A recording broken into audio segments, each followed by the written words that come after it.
السلام عليكم. هنقدم لكم في الفيديو طريقة عمل المكرونة البشاميل، من اكتر الاكلات اللي بتبقى مطلوبة في العزومات واكتر الاكلات اللي ما بيختلفش عليها اتنين. هنعملها بطريقة بسيطة جدا بدون اي اختراعات. يلا نشوف الطريقة.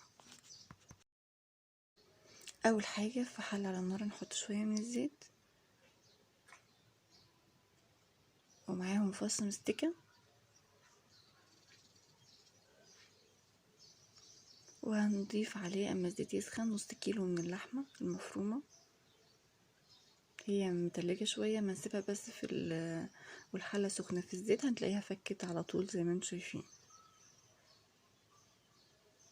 بعد كده هنضيف الملح، معلقة صغيرة مليانة من الملح، والفلفل الأسود، ومعلقة من البهارات اللحمة أو السبع بهارات، وبابريكا. ونقلب اللحمة مع البهارات والملح لحد ما لونها الوردي ده يروح. نضيف بقى بصلة كبيرة متقطعة،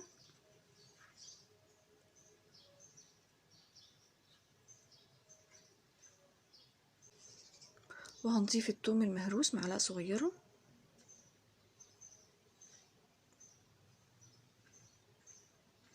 وكمان هنضيف قرنين فلفل متقطعين. ممكن تضيفوا فلفل ألوان زي ما تحبوا حسب المتاح. وهنسيب بقى المكونات مع بعض لحد ما تدبل واللحمة تعصب كويس.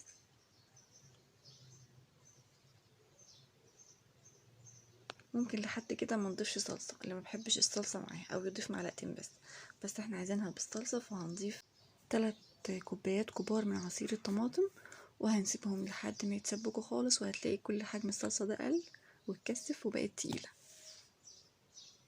اول ما نضيف الصلصه هنضيف معاها نص معلقه من السكر علشان الحموضه، وهنسيبها على النار لحد ما تتسبك وحجم الصلصه ده يقل وتبقى تمام. نعمل بقى البشاميل. في حلة على النار هنضيف 3 معالق من الزيت ومعاهم معلقتين كبار من السمنه.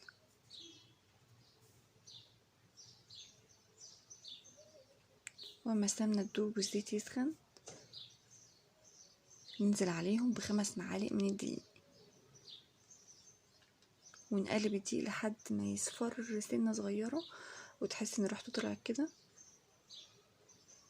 ما نسيبوش لحد ما يتحرق، بس مجرد يصفر بقى لونه ذهبي.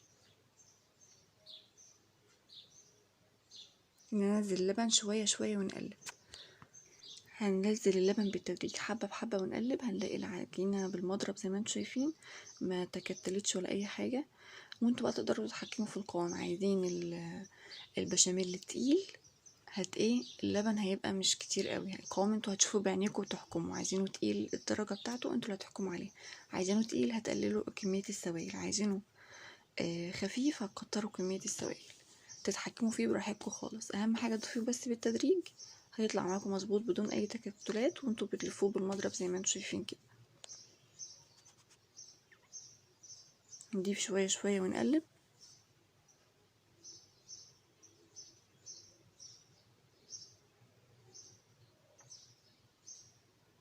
بعدين هنضيف الملح ورشه من الفلفل الاسود،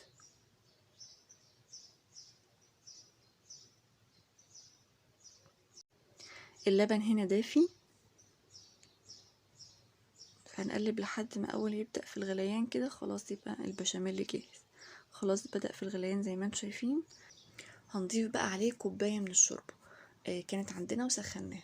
ممكن تضيفوا بدلها مكعب مرق، واللي ما بيحبش المرقة طبعا ممكن تعملوا نص الكمية شوربة ونص الكمية لبن. بيودي البشاميل في حتة تانية وبيبقى طعمه جامد جدا. هنضيف الشوربة وهنقلبها مع البشاميل، ولو مش متاح الشوربة برضو عادي اللبن لوحده كفاية.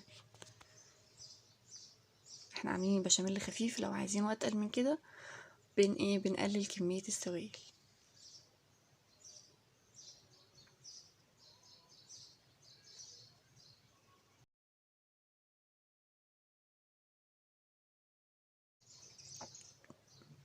كده خلاص البشاميل بقى جاهز، وزي ما انتم شايفين القوام بتاعه خفيف عشان المكرونة تبقى جوسي وكريمي كده، ما تبقاش متماسكة. ولو عايزينها متماسكة طبعا ممكن تتقلوا البشاميل شوية وتقطعوا المكرونة وهي باردة، بيخليها متماسكة جدا وجميلة. هنسيب بقى البشاميل ونبدأ نجهز باقي المكونات. وهنا خلاص زي ما انتم شايفين الصلصة اتكثفت وتقلت زي ما انتم شايفين. خلاص كده الحشوة بقت جاهزة، هنطفي عليها النار ونظبط الملح.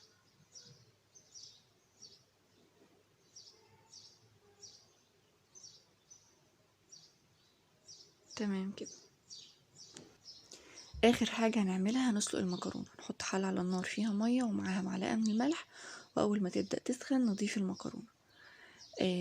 المكرونة اللي معانا هنا 2 كيس 400 جرام، حوالي الاتنين 800 جرام.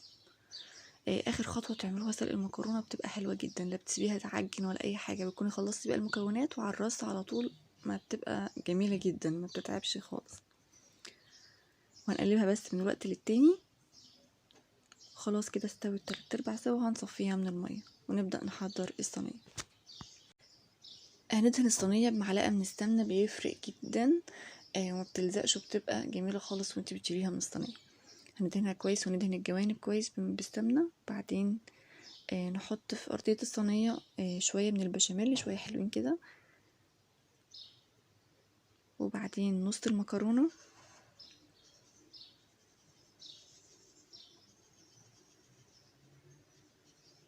الصينية دي كبيرة، نحط نص المكرونة ونحط عليها كمان شوية بشاميل من فوق. وبعدين هنحط بقى اللحمة المتعصجة بالصلصة،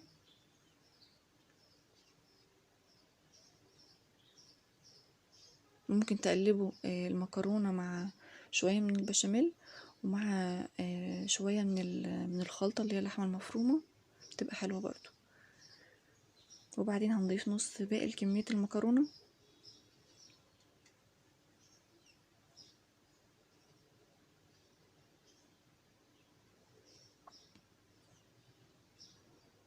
المكرونة اسلوق اخر حاجة، فسهلة في التعامل، لا ملزقة ولا اي حاجة، حلو خالص.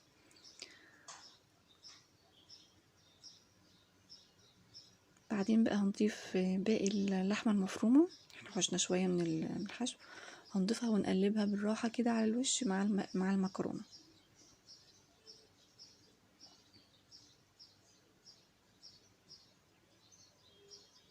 وبعدين هننزل باقي كمية البشاميل.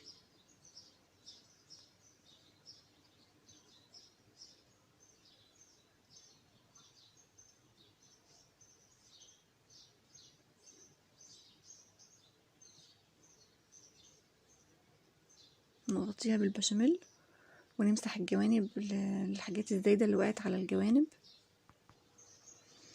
بعدين هندخلها فرن لمدة 20 دقيقة، فرن يكون سخن من قبلها، يعني نولعه قبلها ب5 دقايق ونحط الصينية على أول رف مش على اسطاجة من تحت.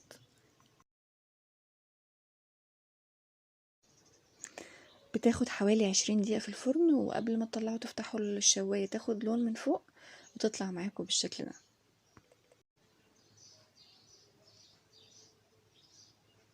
سيبها تبرد شوية صغيرين ونقطعها.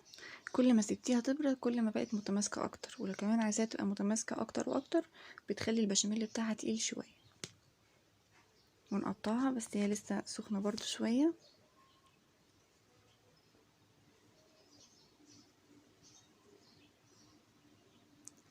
شايفين كريمي وجوسي وطرية وجميل جدا بدون اي اضافات.